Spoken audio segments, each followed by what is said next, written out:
Greetings, my name is Mary Stuart, more commonly known as Mary Queen of Scots. I was born on December 8, 1542, in Linlithgow Palace, Scotland. My life would be one filled with immense privilege, relentless political intrigue, and heart-wrenching tragedy. My early years were marked by both privilege and uncertainty. As the daughter of James V of Scotland and Mary of Guise, I ascended to the Scottish throne when I was just 6 days old, following my father's death. My reign was initially overshadowed by regents who vied for control over Scotland, leading to a tumultuous childhood. The struggle for power would become a recurring theme in my life. My first significant twist of fate came when, at the tender age of 6, I was betrothed to the Dauphin of France, Francis II. This alliance was meant to strengthen ties between Scotland and France, and it set the stage for a pivotal chapter in my life.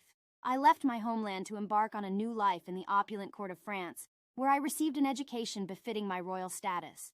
Marriage to Francis II brought joy and sorrow. Our union was celebrated, and I relished the role of queen consort.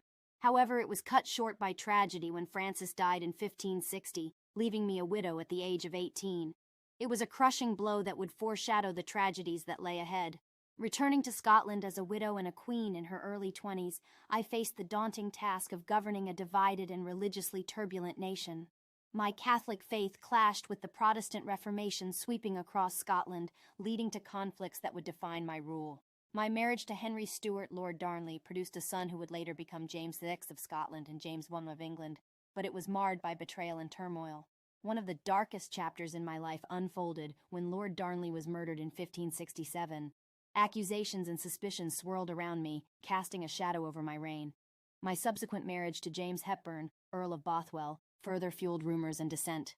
Political unrest reached its peak, and I was ultimately forced to abdicate the Scottish throne in favor of my infant son James. Seeking refuge in England, I hoped to find support from my cousin, Queen Elizabeth I.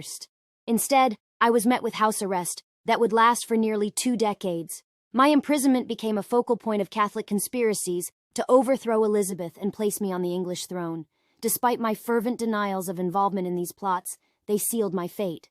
On February 8, 1587, I faced the ultimate tragedy, execution by beheading. My life had come full circle, from a queen with boundless potential to a prisoner sentenced to death.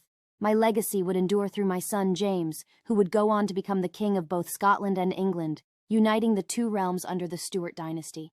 I, Mary, Queen of Scots, lived a life filled with extraordinary highs and devastating lows.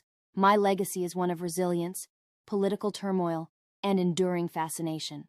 My story reminds everyone that even the most privileged and powerful individuals can face unimaginable challenges and heartbreak, and my place in history is forever secured as a tragic yet captivating figure in the annals of royalty. If you enjoyed listening to my story, subscribe to our YouTube channel and leave us a comment telling us your opinion. Until next time, take care of yourself.